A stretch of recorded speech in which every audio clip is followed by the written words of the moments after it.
Jak żeby inaczej. Dzisiaj pieski też wystąpiły spacerek. Fajnie słychać,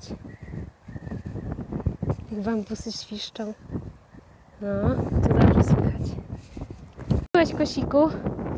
Dawno Cię nie widziałam, nie odwiedzasz mnie. O, jaki ładny. Śliczny jesteś, gołąbek, tak? Piękny, no. Chyba dziki gołąb. Żyłowicki gołąb. Piękny jest. Się nic nie boisz. Jakiś odważny taki jesteś, gołąbek. Gołąbek pokoju, odważny. No, odważny. Się nic nie boi.